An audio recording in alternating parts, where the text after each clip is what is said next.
లూకాసు వార్త 5వ అధ్యాయము 12వ వచనం నుండి కొన్ని వచనాలు చదువుకుందాం. నాతో పాటు మీరు కూడా ఈ వచన భాగాలు చదవండి. దేవుని వాక్యాన్ని అందరం కలిసి చదువుకుందాం. ఆయన ఒక పట్టణంలో ఉన్నప్పుడు ఇదిగో కుష్ఠరోగముతో నిండిన ఒక మనుష్యుడు ఉండెను. వాడు యేసును చూచి సాగిలపడి, ప్రభువా, నీకిష్టమైతే నన్ను శుద్ధినిగా చేయగలవని ఆయనను వేడుకొనెను. అప్పుడు ఆయన చేయి చాపి వానిని ముట్టి, నాకిష్టమే, నీవు శుద్ధుడవు కమ్మని అనగానే కుష్ఠరోగము వానిని విడిచెను. అప్పుడు ఆయన, నీవెవనితోని చెప్పక వెళ్ళి వారికి సాక్షార్థమై నీ దేహమును యాజకునికి కనుపరుచుకొని నీవు శుద్ధుడమైనందున మోషే నియమించినట్టు కానుకలను సమర్పించుమని ఆజ్ఞాపించెను. చిన్న ప్రార్థన చేసుకుందాం. పరిశుద్ధుడా, ప్రేమ కలిగిన తండ్రి, నీకు స్తోత్రాలు. జీవము కలిగిన నీ మాటలను బట్టి నీకు వందనాలు చెల్లించుకుంటున్నాం ప్రభా. ఇప్పుడు చదువుకున్న లేఖన భాగాన్ని మా వినికిడిలో మీరు ఆశీర్వదించండి. నీ గ్రంథమందు ఆశ్చర్యమైన సంగతులను చూచినట్లు మా కన్నులను తెరవండి. యేసు నామమున ప్రార్థిస్తున్నాము తండ్రి, ఆమెన్. ఇక్కడ మనం చదువుకున్న సన్నివేశంలో ఇద్దరు వ్యక్తులు ప్రాముఖ్యంగా మనకు కనబడుతున్నారు. ఒకటి యేసుక్రీస్తు ప్రభువు, రెండవది కుష్ఠరోగంతో బాధపడుతున్న ఒక వ్యక్తి. కుష్ఠరోగంతో బాధపడుతున్న ఒక వ్యక్తి యేసు ప్రభువును చూచి సాగిలపడ్డాడు అనే మాట మనం చూస్తున్నాం. కుష్ఠరోగముతో నిండిన ఒక మనుషుడు. కుష్ఠరోగం అనేది it's a contagious disease. Back then it was a contagious disease. ఇప్పటికీ లెప్రసీ కాలనీస్లో అలా మనం కుష్ఠవ్యాధి కలిగిన వారిని చూస్తుంటాం.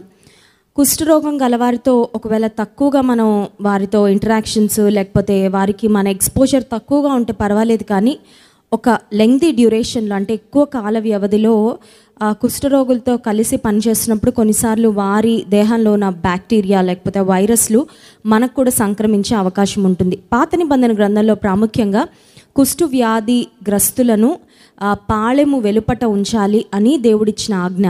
ఇంకోటి ఏంటంటే, పాత నిబంధన గ్రంథంలో ఎవరైనా శపించబడినప్పుడు దేవుని కోపం వారి మీదకి వచ్చినప్పుడు కొన్నిసార్లు వారి కుష్ఠవ్యాధిని పొందుకున్నట్లుగా కూడా మనం గమనిస్తాం. ఫర్ ఎగ్జాంపుల్, మోషే సహోదరి అయిన మిరియాము మోషేకు విరోధంగా మాట్లాడిన సందర్భంలో దేవుని కోపము మిరియాము మీద రగులుకున్నప్పుడు she was stuck with leprosy అనే మాట వాక్యంలో చూస్తాం. మిరియాముకు కుష్ఠవ్యాధి వచ్చింది. ఆ తర్వాత తిరిగి దేవుడు ఆమెను స్వస్థపరిచినట్లుగా వాక్యంలో గమనిస్తాం. అంత మాత్రమే కాదు, నయమాను అనే సిరియా దేశపు సైన్యాధిపతికి కుష్ఠవ్యాధి వచ్చినప్పుడు ఎలీషా ప్రవక్త దగ్గరకు వచ్చి ప్రార్థన చేయించుకున్న తర్వాత అతని కుష్ఠవ్యాధి పోతుంది. యోర్దాను నదిలో మునిగినప్పుడు ఆ తర్వాత గెహాజీ అని ఎలీషా అనే ప్రవక్త వద్ద ఉన్న సేవకుడు ఎలీషా ప్రవక్తతో అబద్ధమాడి ఆ గెహాజీ వద్దకు వెళ్ళి అతను తెచ్చిన ఆ గిఫ్ట్స్ను వాటిని పొందుకొని వచ్చిన తర్వాత నయమానును విడిచిన కుష్ఠరోగము గెహాజీకి తన కుటుంబానికి సంక్రమించింది అనే మాట కూడా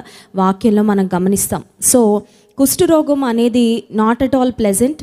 కుష్ఠవ్యాధి ఎవరికైనా వచ్చింది అంటే ఆ పరిస్థితి ఎలా ఉంటుందంటే, జాన్ మెకార్థర్ అనే ఒక దైవజనుడు ఇలా వ్రాసారు.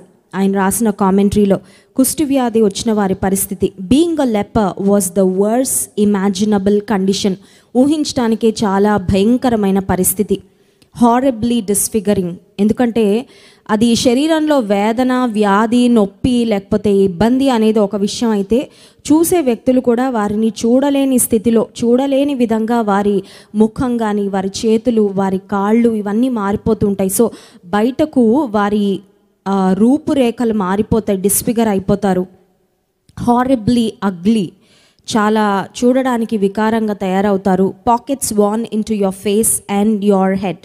ఎక్కడ పడితే అక్కడ గుంటలు పడిపోవడం, ఎక్కడ పడితే అక్కడ చేతుల్లో ముఖంలో రంధ్రాలు పడిపోయినట్లు, ఆ తర్వాత చేతి వేళ్ళన్నిటినీ ఈ బ్యాక్టీరియా తినివేస్తూ ఉంటుంది. క్లాడ్ లిమ్స్ వాన్ అవే, చేతులు కాళ్ళు కొన్నిసార్లు వంకర్లు అయిపోతూ ఉంటాయి. ఓపెన్ సోర్స్, వారి గాయాలు, పుండ్లు ఎప్పుడూ రసికారుతూనే ఉంటాయండి. ఎందుకంటే ఆ లోపల ఉన్న బ్యాక్టీరియా అదేదో ఒక వ్యాధికి చూడండి, మనకు గాయమైన తర్వాత బ్యాండేజ్ వేసుకున్నాక లేకపోతే డాక్టర్ దగ్గరికి వెళ్ళి కట్టు కట్టించుకున్న తర్వాత స్లోగా హీలింగ్ ప్రాసెస్ జరుగుతుంది. కానీ ఈ కుష్ఠవ్యాధి ఉన్న వారికి ఏంటంటే ఆ సోర్స్, ఆ వూండ్స్ ఏవైతే ఉన్నాయో అవి కంటిన్యూస్గా అలా వాటిలో నుంచి రక్తము రసి కారుతూ ఉంటుంది. So open source, religiously isolated, వారు ప్రజలందరూ వెళ్ళి ఆరాధించే ఆరాధనా స్థలాలకు వెళ్ళడానికి అవకాశం ఉండదు.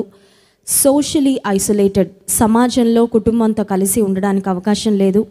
ఎకనామికలీ ఐసోలేటెడ్, మా పొట్ట నింపుకోవడం కొరకు, మా కుటుంబాన్ని పోషించుకోవడం కొరకు ఎక్కడికైనా వెళ్ళి ఉద్యోగం చేద్దాం అనుకుంటే, వారు డబ్బు సంపాదించుకోవడానికి కూడా వారు ఏదైనా అమ్మినా ఎవరు వచ్చి కొనుక్కోరు. వారు ఎక్కడికైనా వెళ్ళి పని చేయాలన్నా కూడా ఎక్కడ వారిని రానివ్వరు. They are not welcome in any place. ఏ స్థలంలో కూడా వారికి స్వాగతాన్ని పలికేవారు, సాదరంగా వాళ్ళని ఆహ్వానించేవారు ఉండరు.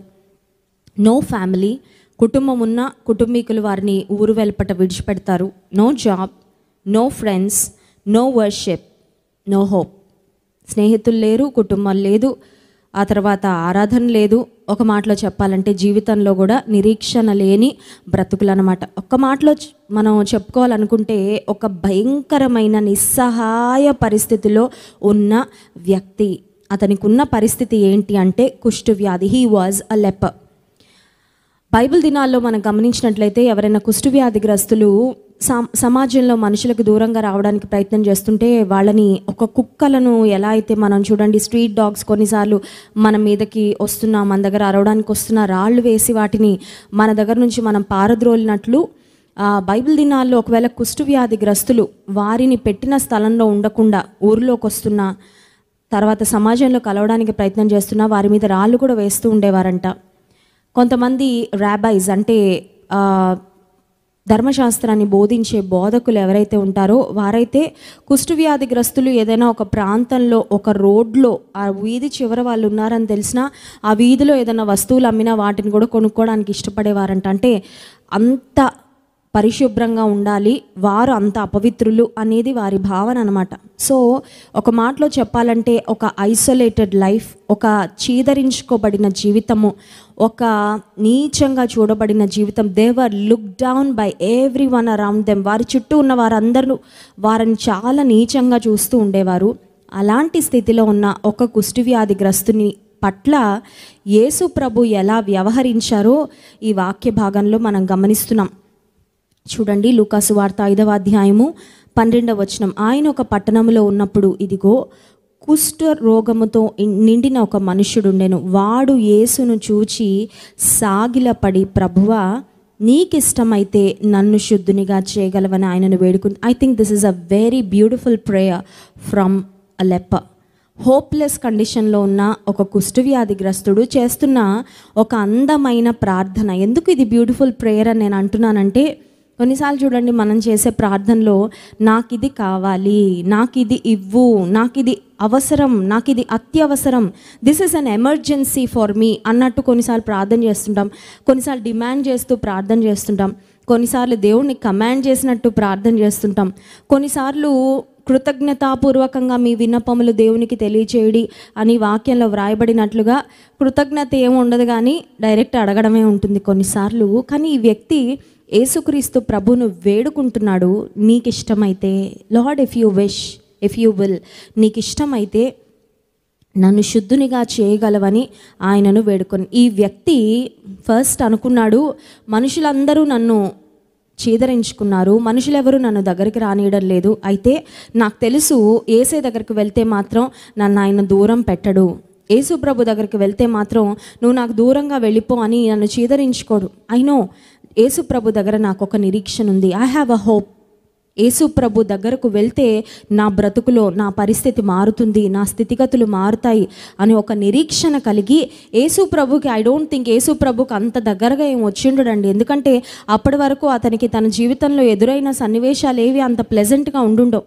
కుటుంబీకులే ఊరు బయటకు పంపించేసినప్పుడు, సమాజం అంతా నువ్వు దూరంగా నిలబడు అని అతన్ని చీత్కరించుకుంటున్నప్పుడు యేసు ప్రభుకు దగ్గరగా వచ్చేసాడు అని నేనైతే అనుకోను. కానీ యేసు ప్రభుకు అతని స్వరం వినబడే అంత దూరంలో నిలబడి అంటున్నాడు, నీకు ఇష్టమైతే నన్ను శుద్ధునిగా చెయ్యి.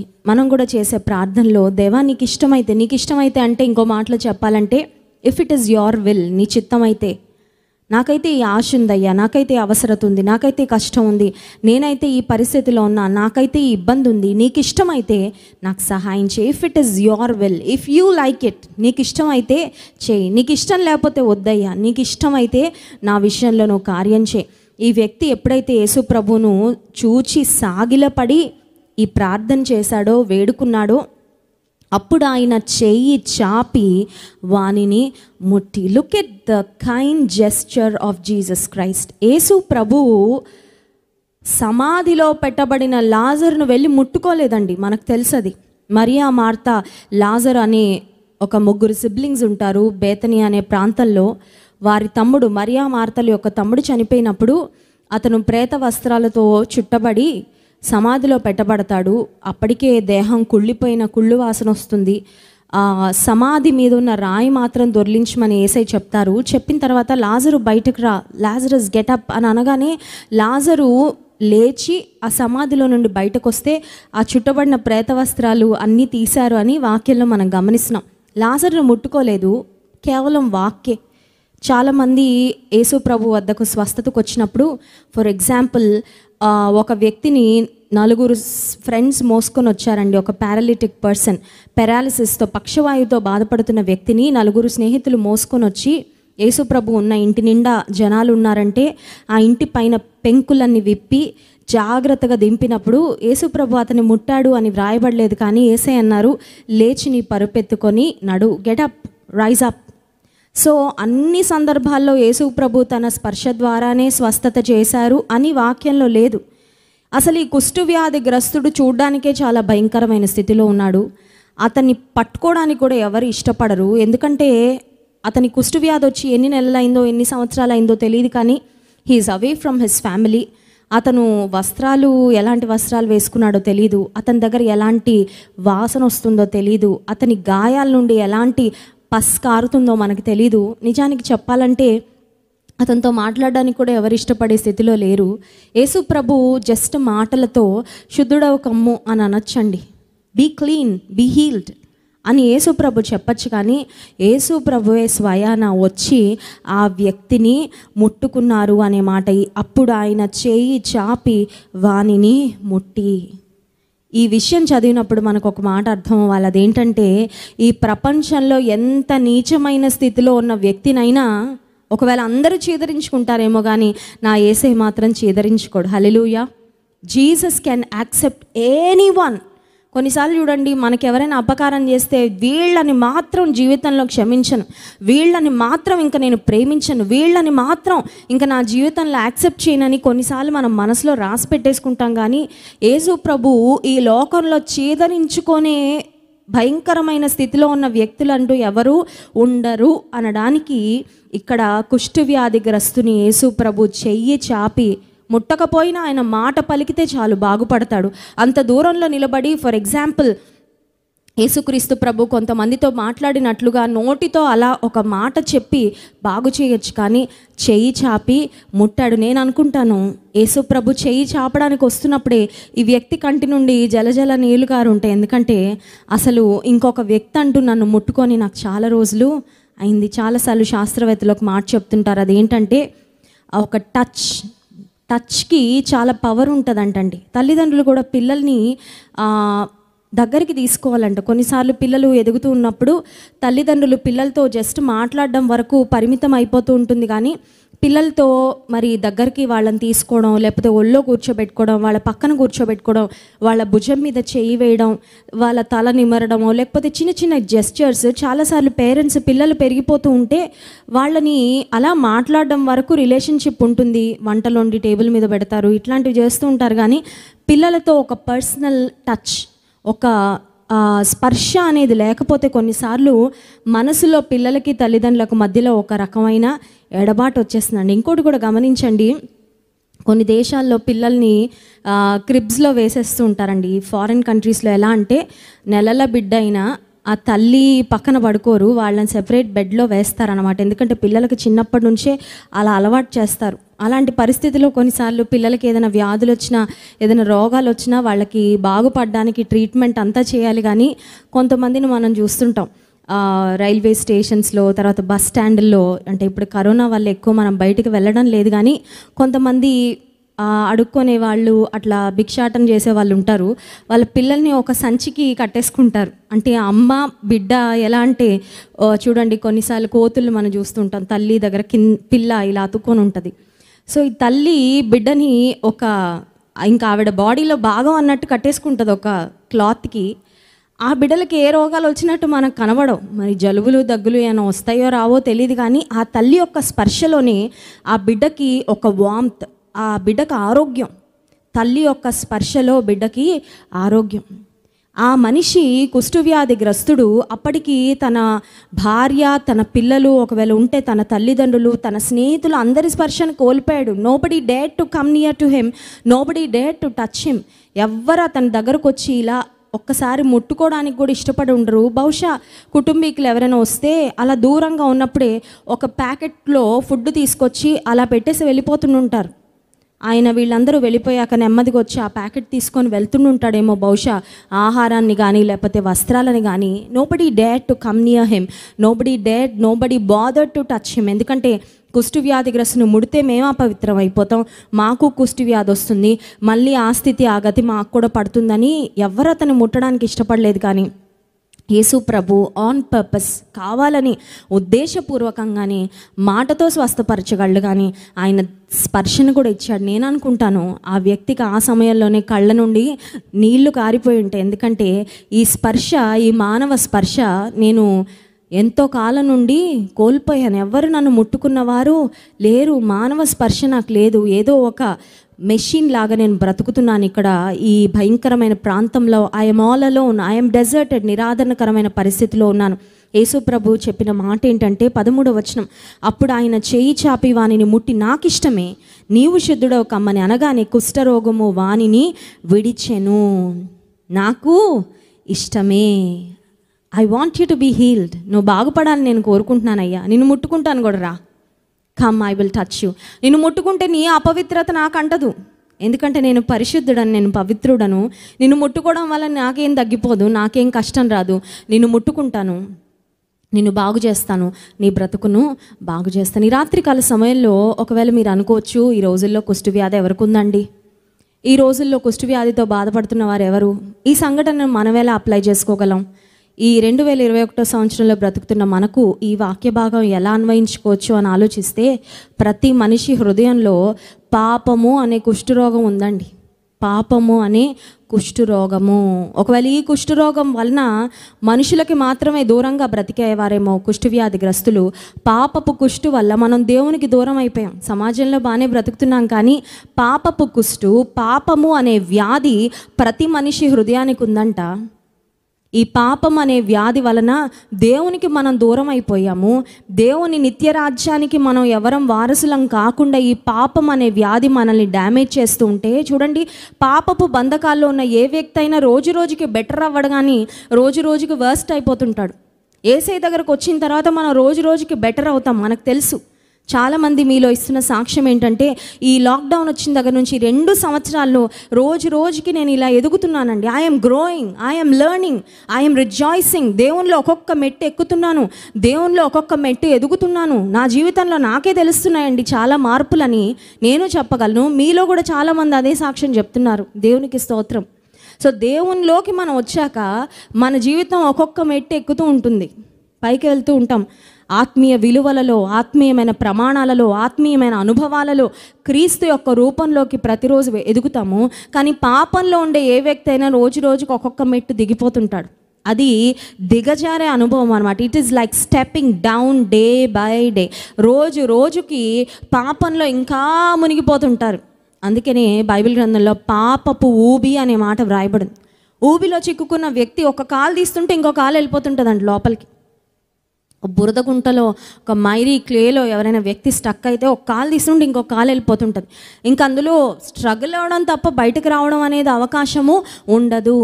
పాపపు కుష్ఠుతో ఉన్న ప్రతి మనిషిని ముట్టడానికి, స్వస్థపరచడానికి, నాకు ఇష్టమే నువ్వు బాగుపడ్డాం, నిన్ను బాగు చేయడానికే నేను వచ్చానని యేసుక్రీస్తు ప్రభు 2021 సంవత్సరాల క్రితం ఈ భూలోకానికి దిగి వచ్చి, నీ నా హృదయానికి కనిపించని పాపపు కుష్ఠుంది. That is unseen but it is definitely destructive. పాపపు కుష్ఠు బయట ఎవరికి కనబడదండి, మనకి మాత్రం కనబడుతుంది. ఆ పాపపు కుష్ఠు మనిషిని లోపల తినివేస్తుంటుంది, లోపల మనల్ని పతనావస్థకు తీసుకొని వెళ్ళిపోతుంది. మన జీవితాలను దేవునికి దూరం చేస్తూ ఉంటే, యేసుక్రీస్తు ప్రభు నీ కొరకు నా కొరకు ఈ లోకానికి వచ్చి, నాకు ఇష్టమే నువ్వు శుద్ధుడవు కమ్మ, ఆ కుష్ఠవ్యాధిగ్రస్తుడే గనక యేసుప్రభు ఆ దారిలో వెళ్ళిపోతున్నాడని తెలిసినా నన్ను ఎవరూ పట్టించుకోలేదు, నన్ను ఎవరూ బాగు చేయలేదు, నన్ను ఎవరూ బాగు చేయలేరేమో అనుకొని అదే హోప్లెస్ కండిషన్లో ఉండిపోయింటే అతను యేసుప్రభు కూడా బాగు చేసి ఉండేవారు కాదు. కానీ అతను వచ్చాడంట, యేసుప్రభు దగ్గరికి వచ్చాడు, యేసుప్రభుని అడిగాడు. నోరు తెరిచి మనం కూడా ప్రభువా నీ దగ్గరికి నేను వచ్చాను, అడుగుతున్నాను, నేను నా హృదయానికి ఉందయ్యా పాపపు కుష్టు, బయటకి ఎవరికి కనబడట్లేదు, చాలా అద్భుతంగా కవరప్ చేస్తున్నాను, బయటకు చాలా మంచిగా కనబడుతున్నాను, కానీ నాకు తెలుసు నా లోపల పాపపు వ్యాధి ఉందని, పాపపు కుష్ఠరోగం ఉందని, నా హృదయంలో అంతరంగంలో నేను దాచుకున్న పాపము నన్ను నష్టపరుస్తుంది, నా ప్రవర్తన ద్వారా నా చుట్టూ ఉన్న వారిని కూడా నేను బాధిస్తున్నాను, ప్రాముఖ్యంగా నీకు నేను దూరం అయిపోతున్నాను. ఈ రాత్రికాల సమయంలో నన్ను శుద్ధునిగా చేయి, లార్డ్ క్యాన్ యూ క్లెన్స్ మీ అని అడిగితే యేసయ్య అంటాడు, నాకు ఇష్టమే, నీవు శుద్ధుడవు కమ్ము, నీ హృదయాన్ని కడగడానికే వచ్చాను, నీ జీవితాన్ని బాగు చేయడానికే వచ్చాను, నీకోసమే కలువరి సిలువలో ఆఖరు రక్తపు బొట్టు వరకు నేను కార్చానని యేసుక్రీస్తు ప్రభు ఈ రాత్రికాల సమయంలో మనల్ని కడగగలరు. కళ్ళు మూసుకోండి, చిన్న ప్రార్థన చేసుకుందాం. ఆ రోజు కుష్ఠవ్యాధిగ్రస్తుడు యేసు ప్రభు దగ్గరకు వచ్చి అడిగినట్లు చిన్న ప్రార్థన చేద్దామా? ప్రభా నన్ను శుద్ధునిగా చేయి, నన్ను శుద్ధురాలిగా చేయి, కడుగయ్యా, కడుగు ప్రభా, ఏ మలినము ఏ పాపము నా హృదయాంతరంగంలో దాగి ఉందో ప్రభా నీ సన్నిధిలో ఒప్పుకుంటున్నానయ్యా. ఏ పాపము నేను నాకు దూరం చేయకుండా సహాయం చేయి ప్రభా. నీ నిత్య రాజ్యాన్ని, నీ నిత్య ఆశీర్వాదాలను, శ్రేష్టమైన నీ దీవెనలను నా పాపం ద్వారా నేను కోల్పోకుండా ప్రభా నాకు సహాయం చేయి. దేవుని సన్నిధిలో అడుగుదాం. మనం అడిగితే ఆయన క్షమించడానికి సిద్ధ మనసు కలిగిన దేవుడు. మన పాపములను మనం ఒప్పుకొని ఎడల ఆయన నమ్మదగిన వాడు, నీతిమంతుడు కనుక మన పాపములను క్షమిస్తాడని దేవుని వాక్యంలో వ్రాయబడి ఉంది. పరిశుద్ధ ప్రేమ కలిగిన తండ్రి నీకు స్తోత్రాలు. ఈ రాత్రికాల సమయంలో నీ సన్నిధిలో అడుగుతున్నాం ప్రభా, మా హృదయంలో ఉన్న పాపాన్ని, మా హృదయంలో ఉన్న దోషాలను నీ రక్తములో కడుగుమని నీ సన్నిధిలో బ్రతిమలాడుతున్నాం ప్రభా. మమ్మల్ని శుద్ధులుగా చేయండి అయ్యా. హిమము కంటే తెల్లగా ఆగునట్లు నన్ను పరిశుద్ధపరచుమని భక్తుడు అడిగినట్లుగా నీ సన్నిధిలో ప్రార్థన చేస్తున్నాము. మా హృదయాంతరంగములను, మా జీవితములను కడిగి నీకు ఇష్టమైన బిడలుగా మా జీవితాలను పరిపూర్ణతలో, పరిశుద్ధతలో సాగి వెళ్ళినట్లు సహాయం చేయమని యేసు నామమున ప్రార్థిస్తున్నాం తండ్రి, ఆమేన్.